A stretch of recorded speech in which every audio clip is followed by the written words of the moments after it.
What happens if you Google World War II?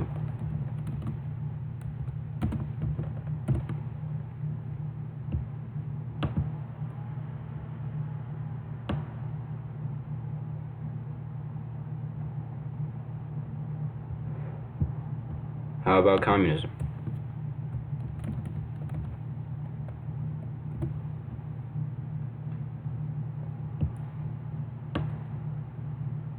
What about the Cold War?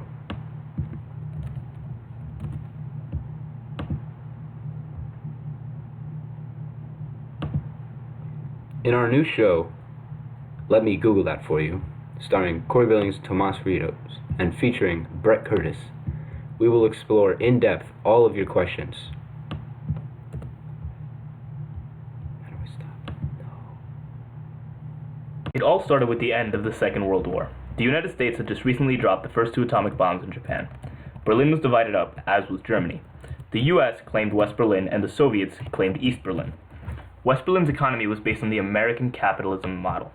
Conversely, East Berlin's economy was based on the Soviet communist model. The Soviets soon realized that West Berlin was better economically, and so, to counteract this, they created a blockade that divided the two areas, causing everyone in the West to have difficulties accessing supplies and food. The US finesses out of the situation by having airplanes drop food. For the Soviets, the blockade quickly became a diplomatic embarrassment. Russia looked like an international bully that was trying to starve men, women, and children into submission, and the successful American airlift merely served to accentuate the technological superiority of the United States over the Soviet Union. Perhaps the most idealistic form of escalation possible for the United States, their brilliant move increased tensions with the Soviets dramatically, but was also so passive that any Soviet reaction at all would make them appear overtly aggressive in the grand scheme of things. The United States foreign policy in Germany was only the first step towards escalating the Cold War, but was likely its most well-handled moment. The United States at home completely turned the general public against communism through McCarthyism. The U.S. Senator Joseph McCarthy turned the Red Scare into a massive witch hunt. It went as far as to oppose the First Amendment by neglecting people the right of free speech. In his Enemies from Within speech, McCarthy called all communists atheists and anyone who associated with them traitors. This associates a more extreme label with not only communists but anyone who knows or protects them. McCarthy's speech scares many people out of communism. Another attempt to rid communism from the United States was the creation of the HUAC. The HUAC was tasked with finding anyone who could have been at all related to communism or communistic ways of thinking and getting rid of them. This manifested into the blacklisting and prosecution of many actors, writers, directors, and federal officials. Through McCarthyism, containment of communism also took place at home.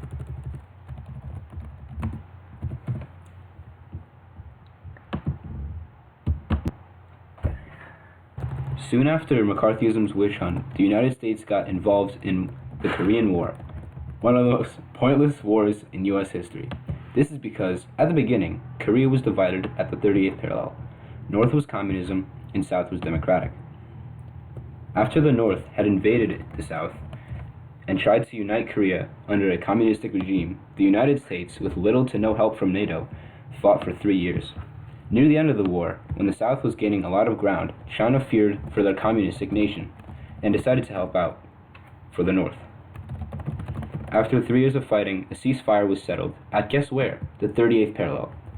Overall, no ground was gained and many lives were lost in one of the most pointless wars in U.S. history to defend and contain communism.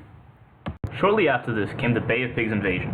Essentially, the U.S. started a revolution to overthrow the communist government with Cuban rebels, whom were, quote, not armed with U.S. weapons. But they were. The CIA had secretly supplied the Cuban rebels with weapons. After the revolution miserably failed, the Cuban government found that the rebels were using weapons that said "Made in America," which for once was true. So the Soviets saw this, and later said that the Americans were trying to get rid of communism, so that they should try to do something about this, considering that they wanted to spread communism. This resulted in the Cuban Missile Crisis. The Russians moved some of their missiles to Cuba, in which the Americans said, hey, can you not move all of your missiles where they can easily hit all of our major cities? the Soviets politely declined and proceeded to keep their missiles in Cuba. This was a terrifying time in world history, considering both the countries with bombs were almost threatening to attack each other, possibly resulting in atomic warfare. To resolve this, Bobby Kennedy, the president's brother, came to an agreement with the Soviets that the US would move their missiles that were near Russia, and in exchange, the Soviets would remove their missiles from Cuba. Additionally, news of this could not be spread for the next 6 months so that the US would not appear weak. Later, the United States and the Soviets got involved in the world's biggest rocket measuring contest in world history. The two childishly tried to prove to each other and every other nation that they were better at using rockets to go into space. Originally, the Soviets launched a small television into space called Sputnik. This spacecraft was quite awful and was easily outdid by the United States with Vanguard test satellite. The Soviets spent most of the race pretending they had enough money to keep up with the United States, which they did not, and eventually the space would prove that the Soviets went into a lot of debt and it would cost over $25 billion overall. Despite all this, the space race did result into some increases in the math and science department for the United States. Also, we put a man on the moon, so that's pretty cool. His name was Neil Armstrong. The other guy was Buzz Aldrin, but no one really cares about him because he was second. Overall, the space race proved the United States was more technologically advanced than the Soviets. Furthermore, in Vietnam, the United States had put a democratic leader named Diem, who was supposed to keep South Vietnam from becoming communist. This man was extremely oppressive and hated Buddhism, which is the country's most popular religion. This led to some fireworks and heated violence, as 9 monks set themselves on fire in front of the Diem's office. The CIA, visiting, decided he was clearly too oppressive as everyone hated him, and so they called up Kennedy and offered to assassinate him.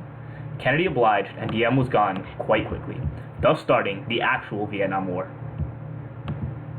Now, the Vietnam War was the second most pointless war in U.S. history, arguably number 1, and it was also the United States' first and only loss. This is a highly debated war because it had very little to do with the United States and more to do with just containing communism. The United States was still very concerned with the whole domino theory thing, so they were heavily involved in Vietnam, sending over 200,000 troops in the first year. The draft had eventually roped in many of America's young men, and people were getting very unhappy. After electing Nixon on the promise that he would end the war, he went and escalated it, just a bit, by bombing not 1, but 2 countries, Vietnam and Cambodia. Both countries eventually became communist after the Tet Offensive, and also Cambodia committed a mass genocide on its people. That's a whole other story. Overall, the Vietnam War, because the United States was putting troops in solely to stop communism, was very escalated. It was a direct effort, unlike the Korean War, where they used NATO as a reason to get involved. The US had directly got involved to stop communism, and communism won. In 1979, the Soviet Union and the Democratic Republic of Afghanistan were challenged by the Sunni Mujahideen and Pakistan.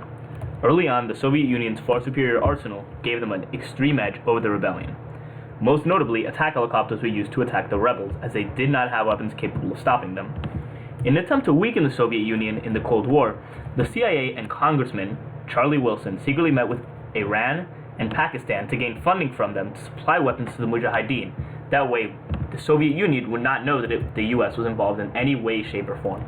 The support was originally gained in order to help convince President Reagan to allow them to get involved in the Soviet-Afghan War.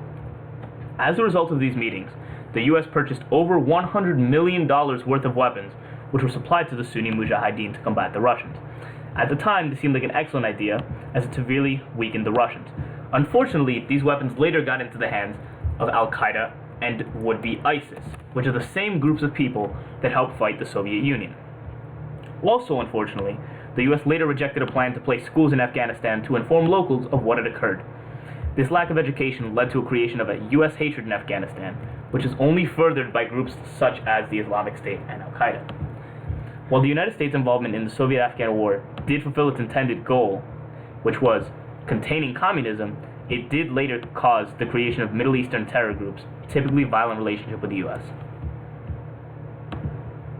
Finally, the end of the Cold War came with Soviet politician Gorbachev. He convinced Reagan, a complete anti-communist, to make relations with Soviets and Americans better. Gorbachev was the first Soviet leader not stubborn enough to continue challenging America and resisting defeat, even though it was quite inevitable. Overall, the Cold War was completely escalated by America's political decisions and only solved by Gorbachev. Some argue that without Gorbachev, the war would still continue today.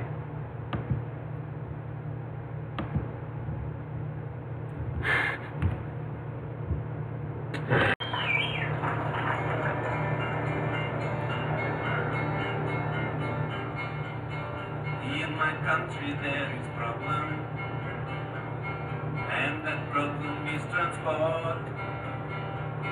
It takes very long, because Kazakhstan is big.